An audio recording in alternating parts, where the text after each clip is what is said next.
we haven't moved. Here, we haven't moved since the last one, but they could be watching it like 100 years from now. You don't know.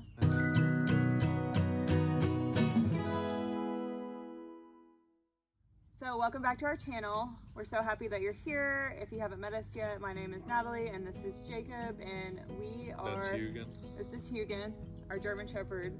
We are starting our adventure living, I would say extended staying in our RV. We are keeping our home. A lot of people ask me that. So we're keeping our home here. We're just taking an extended vacation. Arkansas, so that we can come back here if we end up hating it. Just kidding. She's not kidding. But that being said, this video is dedicated to talking about the towable car issue. So we have a Class A motorhome, which just means that our motorhome actually drives. So we sit in the front, and that was essential for us because we have pets and we wanted to be able to be with our animals.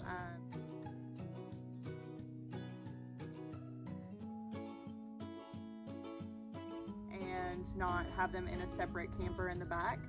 Also, plus, partly we had the car paid off. Yes, that too. Plus, I don't know, it's just something a little different about driving the motorhome. And we have, like she said, we have the Class A. If you're not familiar with that, the Class C is more like kind of like the front end of a truck looks like a big truck, you know, and it's got the bed over top. Class A is the big flat fronted, looks like a big bus basically. So yeah, we had our car paid off, and the plan was just to kind of tow that. If we had done a pull behind trailer, we would have had to buy a new truck plus the trailer. This would have been an ordeal. So we had a Ford Escape, a 2012 Ford Escape, and we've had it for years. Which is a good little car, by the way. We love that car. It was one of our first cars that we bought together, and so in our head we're like, ooh, we're gonna pay it off, it's gonna be towable, it's gonna be a great thing. What we found is that car, that year model of that car is not towable. So specifically the 2012 Ford Escape, and then also I think the 2012 Ford Fusion, same year. I guess they had maybe the same transmission. I didn't really look that much into it, but it was notorious for burning up. So a lot of the transmission. Yeah.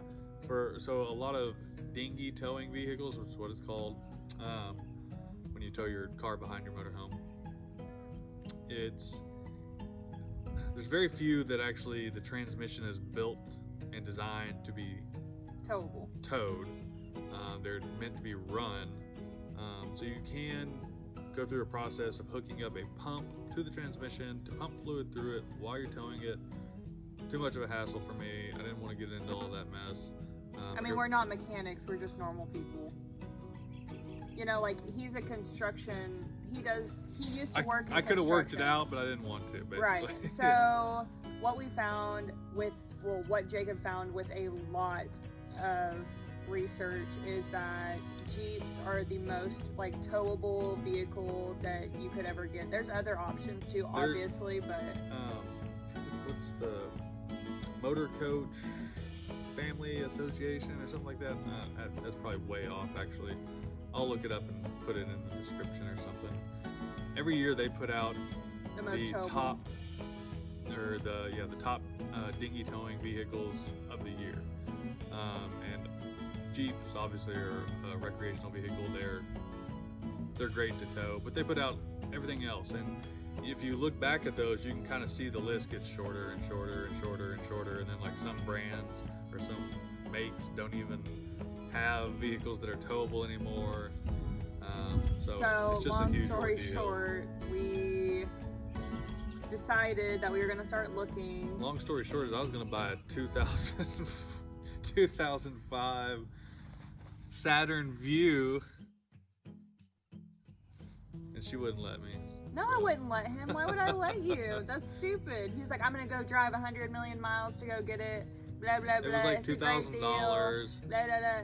Like, if you have a Saturn Vue manual transmission, it's good. Also, the company that I work for pays for my car payment. So I had a BMW, a luxury vehicle, and he had his Ford Escape. So we knew that we were gonna have to get rid of, either I was gonna keep the BMW in storage somewhere or give it to my parents, or we were gonna trade in both to get a towable vehicle, and I wasn't gonna settle for a Saturn View or whatever you said. I was just trying to save us some money. Yeah, so anyways, the car that we ended up with, we're very happy about. I'm gonna back up a little bit real quick. So the Ford Escape, like I said, that year model, not towable.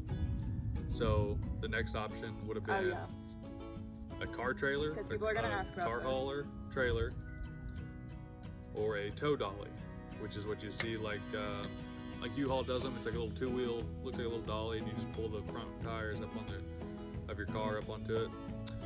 So number one, car hauler trailer, I'm not dealing with that. And we've already got 37 feet of RV that we're having to work with. I wasn't trying to add 16 to 18 feet onto that. And for it's a car not hauler. Diesel. We don't have a diesel pusher. We have a gas motor. So we have no power to get anywhere. We're going like 25 up the hill, folks. Like, yeah, maybe, we're driving maybe slow. You can pass us. Like, it's okay. It's not gonna hurt our feelings. We're retired. Like, we're gonna have to get a bumper sticker. Yeah. Not to mention backing a trailer on trying to just trying to maneuver 37 feet of RV plus 16, 18 feet of a trailer, just not ideal. I have no desire. And it was going to cost us another $4,000 for a trailer. Yeah. So the next option was a tow dolly.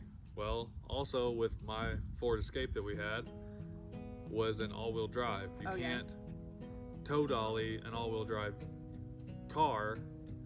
There's maybe a few models that you might be able to if you can unhook the transfer case. We won't get into all that. So for a tow dolly to work, it has to be either a front wheel drive vehicle and you leave the back tires down, or a rear wheel drive vehicle and you leave the front tires down.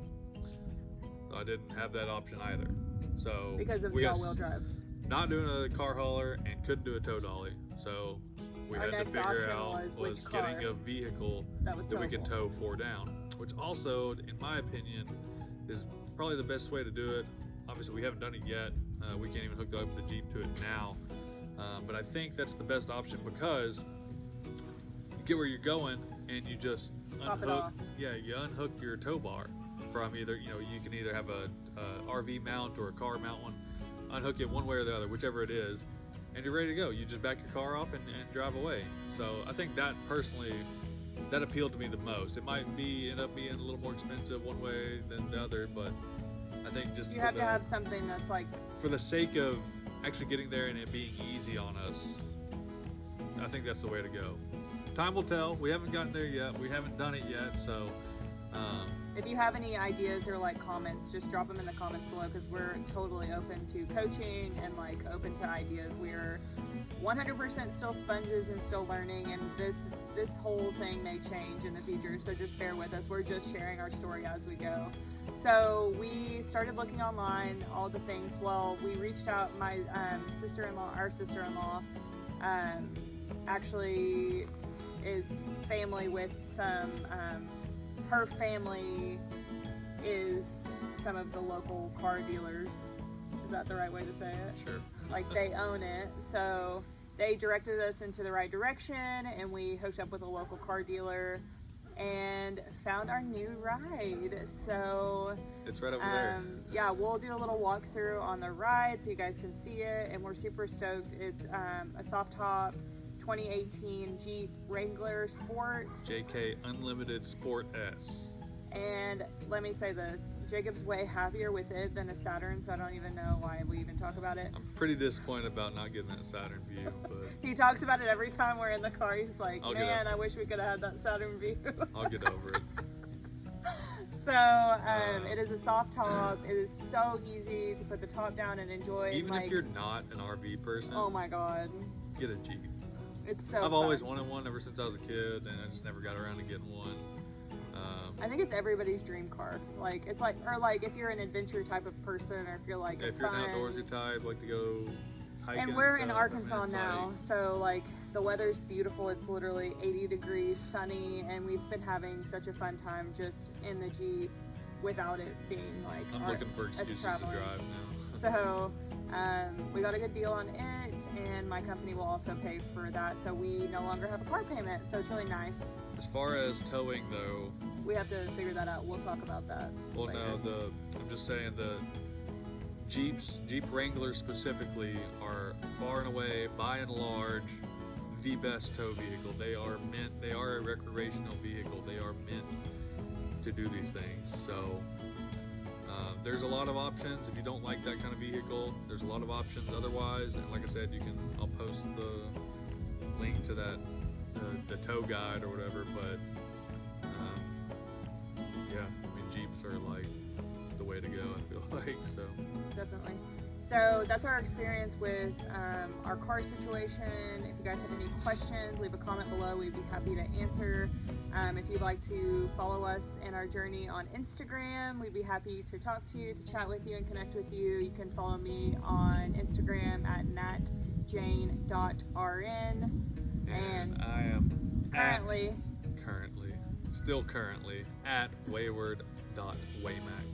And if you like our content and you find value in it, or if you're wanting to join the RV life, go ahead and hit subscribe, hit the bell for our new videos. And Dog's being cute. So. what else? Oh, we'll walk you through the Jeep so that you guys can see it.